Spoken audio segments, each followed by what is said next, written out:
Chapter 7. You're both leaving school? Wailed Angers. I'll be left here all by myself. Trust me, said Erica. I don't want to go. Neither do I, said Wiglaf. I like it here. Mumsy said she only let me come to DSA to get dragon slaying out of my system, said Erica, sniffing. She says I can't be a knight because I'm a princess. I don't want to be a princess. I know exactly how you feel, muttered Angers. Mumsy says it's time I started behaving like a princess, Erica went on.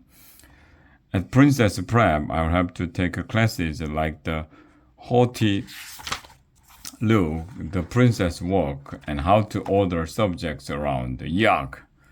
Cheer up, said Wiglaf. At least you won't live in the hovel with 12 brothers who are always beating you up. That sounds almost as bad as Princess Prep, Erica admitted. Oh, we have to think of some way to stay here. When they returned to the picnic area, Wiglaf was startled to see Queen Barb tasting a spoonful of Morwena's cabbage soup. Interesting, said Queen Barb after she'd managed to swallow. Kenny, dear, would you like to try some? I say, Bobs, said King Ken. I am smack in the middle of learning that joke. And the clump says back to you, Donna too? Got that? Said Fergus. Wiglaf thought his parents seemed very comfortable lunching with royalty. During dessert, Mordred appeared again to deliver his lunchtime lecture on the spirit of giving at DSA. He cleared his throat. Would you like your son to get all A's in school?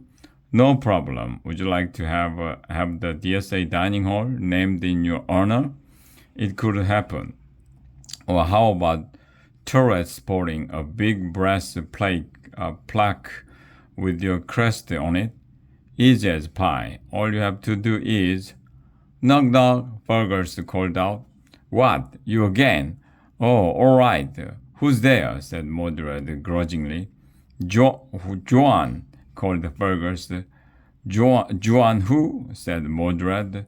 Said Fergus cried out. Joanna, our son's going to bring home some gold. Yes, when? Cried the other parents. That's what your ads promised. Our boys were going to slay dragons and bring home their golden hoards, called the mom. Parents began chanting, We want our gold, we want our gold. Mordred's face grew brick red. Be patient, he cried. Your sons are just starting to learn the ways of dragon slaying. It takes time. Now, as I was saying, you can have your crest engraved on a breastplate, plug in the entryway. All you... Knock, knock, cried Fergus again. Mordred's violet eyes bulged dangerously. Who's there? Kent, cried Fergus. Kent who? Said Mordred. Can't you tell us when we will get the gold? Cried Fergus. Yes, yes, cried the other parents. We want our gold, we want our gold. Mordred's face was now a raging purple. You have some nerve. You owe me 7 pennies. He shrieked at Fergus. Where's Master X? I want this loud out of here. But just then, King Ken piped up. Jolly good jokes, he cried. I say, the school should have a joke-telling class. Fergus smiled. Want to hear more? I can keep them coming. I say, King Ken grinned. Knock knock, called Fergus. This time King Ken answered, Hello. No, said Fergus. You say, who's there? Ah, I see, said King Ken. Knock knock, said Fergus. Back again, are you? Said King Ken. Blazing King Ken's breeches, Fergus shouted. You've got it all wrong. The castle yard grew still. Wiglaf nearly choked on his dessert of jellied moat with pie. his father had insulted the king. Would it be thrown in jail? Would it be put in leg irons? King Ken slowly rose to his feet. I say, he said, that's just what Bobs said the time my royal pants caught fire. Tell us about it, sir, said Morwenna. Yes, yes, cried the other parents. Oh, all right, go on, said Mordred irritably. He sat down on the castle steps. King Ken smiled. Jolly good, what? Queen Barb rose to her feet. Let me tell our loyal subject about it, Kenny, she said. She gave them a wave. One freezing cold winter's day, Kenny went out for a stroll and froze his backside. He had no feeling in it at all. Numb as a log, he said. Mumsy, Erica groaned.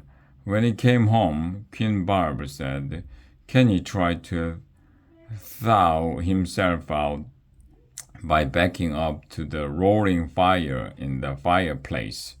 His bum was still frozen solid, you see. Mumsy, stop, please, begged Erica. I happened to come in, Queen Barb went on. And a good thing, too. Poor Kenny was way too close to the fire. His breeches were all aflame, and I cried out. Blazing King Ken's breeches? Everyone in the yard called out. Queen Barb smiled. Exactly, she said. The servants came and doused Kenny's backside with buckets of water. They saved him, but they couldn't save his breeches. We had what's left of them mounted on red velvet. They're on view for all to see at the palace. You're all welcome anytime, the queen waved and sat back down. Wiglaf glanced at Erica. She had her head in her hands. It seemed that even loyal parents could be embarrassing. Mordred stood up. Well, I certainly enjoyed hearing that bit of royal lore, as I'm sure you did, he said. All right, students.